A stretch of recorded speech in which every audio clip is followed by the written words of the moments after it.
ပြီးခဲ့တဲ့ဘိုင်းမှာတော့ဒီရွက်ရဲ့တိသိပင်လယ်တွေကလူကဝိဇာနဲ့စစ်သူကြီးရဲ့ဓာဝဉ္ဉဉ်ဖြစ်နေခဲ့ပြီးတခင်ကိုပြတ်တက်သိမ်းမှုအတွက်နှစ်တောင်းချီကြာဒီစီစဉ်ကြီးကိုရှာလာခဲ့တာဖြစ်ပါတယ်။ဒီမျိုးနဲ့သူကိုကျွန်းသိမ်းခတ်ခဲ့တဲ့သူကလည်းသူပဲဖြစ်ပါတယ်။နောက်တော့လီယန်ရဲ့ခန္ဓာကိုယ်ကိုစားထိုးယူလိုက်ပြီးဝမ်းလင်ကိုပါလဲသားဖို့လုပ်ပါတယ်။ဝမ်းလင်ကတော့ရှိမီရိမ့်မိလိုက်ပြီးတဝူသားတိုက်ပွဲကြီးစတင်ကြပါတယ်။အကြောင်းစုကိုတည်ထားပြီးဖြစ်တဲ့ဝမ်းလင်လည်းအရင်တစ်ခေါက်ကတခင်ကိုပြန်တက်သိမ်းခဲ့တဲ့ကပြပနောက်ဆက်တွေကြောင့်ဘောင်းမျက်နှာမဟုတ်ပဲမင်းရဲ့တခင်ကိုယ်တိုင်ကပြန်လို့မထလာကြတာလို့ပြောလိုက်တော့လီယန်ရဲ့ခန္ဓာလည်းတုံ့ပြန်လာပါတယ်။ဒါကိုခွင့်ကောင်းယူပြီးတက်လက်ဖို့လီယန်ကပြောတော့ဝမ်းလင်လည်းတုံ့ဆန်းမနေပဲတက်ခိုင်းလိုက်ပါတယ်။သူကိုယ်တိုင်ဆန္ဒမရှိတော့တာကိုအစွဲလန်းကြီးမနေပါတော့နဲ့လို့ဝမ်းလင်ကပြောတော့သူတို့တူရှိကြတဲ့ချိန်တွေကိုမင်းနာမလည်နိုင်မှာဘူးလို့ပြောရင်အရေးချိန်တွေအကြောင်းကိုပြောပြပါတယ်။မိုးချိုဝိဇ္ဇာနာပုံမှာကုကြီးရွမ်းဆိုတဲ့စစ်သူကြီးရှိပြီးတိုက်ပွဲကြိုးဆောင်မှုအများဆုံးသူလည်းဖြစ်ပါတယ်။ဒီရွမ်းခန္ဓာကိုယ်တွေကလူကတော့စစ်သူကြီးရဲ့တာဝန်ကြီးဖြစ်ပြီးတိုက်ပွဲပေါင်းများစွာကိုအတူတက်ခဲ့ကြတဲ့သူဖြစ်ပါတယ်။ဒါပေမဲ့လည်းတရက်မှာတော့ဝိဇ္ဇာနာပုံပြင်ဆင်ရမယ့်နေ့ကိုရောက်လာခဲ့ပြီးတိုက်ပွဲထဲမှာတေဆုံးတဲ့စစ်သူကြီးနားကိုတော့ရောက်ဖို့လက်တကမ်းလိုခဲ့ပါတယ်။သူရှိရတဲ့တခင်ရဲ့နောက်ဆုံးမြင်ကွင်းကိုမျက်စိချင်းမှမြင်နေရပါလျက်နဲ့အနားတော်ကက်ခွင့်မရလိုက်တဲ့ဒါဝင်းကျင်လည်းတိစိတ်တွေလွတ်သွားခဲ့ပြီးဖြစ်ပါတယ်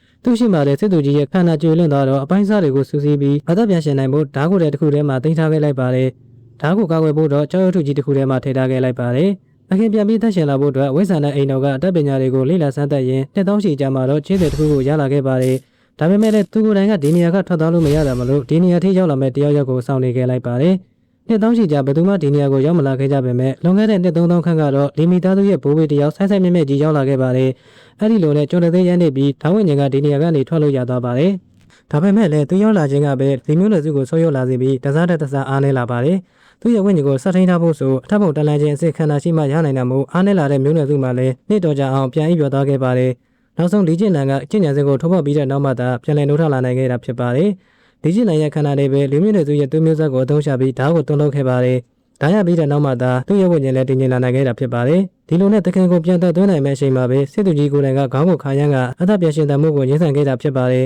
။ဒါကိုတော့လက်မခံနိုင်သေးတဲ့ဓာဝိညာဉ်ကတော့ပျက်စီးသွားတဲ့ကြောရုပ်ထုကိုလေ့ကျင့်နိုင်ရဲ့ခန္ဓာပါအဆုံးခံပြီးစတင်ထားခဲ့လိုက်ပါတယ်။အဲ့ဒီနောက်မှာတော့သူ့ရဲ့ခန္ဓာကိုထိန်းသိမ်းနိုင်တဲ့မျိုးနွယ်စုရဲ့မရှိတော့ပဲအခုလက်ရှိလီယန်ကကျင့်ကြံစိတ်ကိုချိုးပြနိုင်ခဲ့လို့သာသူပြန်နှုတ်ထလာနိုင်ခဲ့တာဖြစ်တယ်လို့အကြောင်းစုံကိုဝမ်းလင်ကိုပြောပြပါတယ်။ရှင်တွေကိုကြည့်နေတဲ့ဝမ်းလင်လည်းဒီယန္နာကဖို့ကြိုးစားခြင်းအတိတ်ပြန်လွတ်သွားတဲ့ဓာဝိညာဉ်ကပဲစပြီးတိုက်ခိုက်ပါတယ်။နောက်သာပြင်းထန်တာတိုက်ခိုက်ကြရဲဒီဘက်ဆက်ချက်ပွက်တားမြစ်ချက်ရဲ့နောက်ဆုံးဖွင့်ထီကိုပါအသုံးပြုလာခဲ့ပါတယ်။ဝမ်းလင်ကတော့ပြင်းမဲ့တဲ့သူတွေကိုစတိပြီးအတင်းပြန်ခေါ်ဖို့ကြိုးစားတာခုလက်ရှိမင်းရဲ့ပုံစံကိုသာစစ်သူကြီးမြင်မဲ့ဆိုဘလို့တွေးမလဲလို့မေးလိုက်ပါတယ်။ဘောင်းမနေတဲ့ဓာဝိညာဉ်ကတော့မိုင်းမဲဆမ်းမိုက်နေသေးတာမို့ဝမ်းလင်လည်းစစ်သူကြီးရဲ့ကြောက်ထုကိုပါဖျက်ဆီးပြလိုက်ပါတယ်။ဓာဝိညာဉ်နဲ့ရုပ်ထုတွေကဓာကိုယ်တွေကိုကာဝယ်ဖို့ကြိုးစားခဲ့ပေမဲ့ဝမ်းလင်ကတော့အရာအလုံးကိုရက်တက်သေးတဲ့နတ်တကူကိုအသုံးချပြီးစစ်သူကြီးရဲ့ဓာကိုယ်တွေကိုပါဖျက်ဆီးပြလိုက်ပါတယ်။ဒီရက်ကိုယ်တွေကဓာဝိညာဉ်လည်းဒီတစ်ခါမှတော့ဘလို့မှမတားဆီးနိုင်တော့ပဲလက်မှန်ချသွားခဲ့ရပါတယ်။ဝမ်းနဲ့ပတ်လက်နဲ့ငိုချင်းနေတဲ့ဓာဝိညာဉ်ရဲ့ရှေ့ကိုပျက်စီးသွားတဲ့ဓာပိုင်းစားတွေဓာကနေစစ်သူကြီးကုချေရွမ်းရဲ့ဝိညာဉ်ကထွက်ပေါ်လာခဲ့ပါတယ်။ပြီးခဲ့တဲ့တိုက်ပွဲမှာသူဝမ်းနဲ့လို့ရှုံးနေခဲ့ရတာဖြစ်လို့နောက်နာမရပေမဲ့သူ့အတွက်ဒီနေရာမှာနှစ်တောင်းချီကြာပိတ်လုံခံပြီးပြစ်မဲ့တဲ့သူတွေကိုထိခိုက်စေခဲ့တာကတော့မဖြစ်သင့်ဘူးလို့ဓာဝိညာဉ်ဖေခြင်းကိုတခင်ဖြစ်သူကဆုံးမပါတယ်။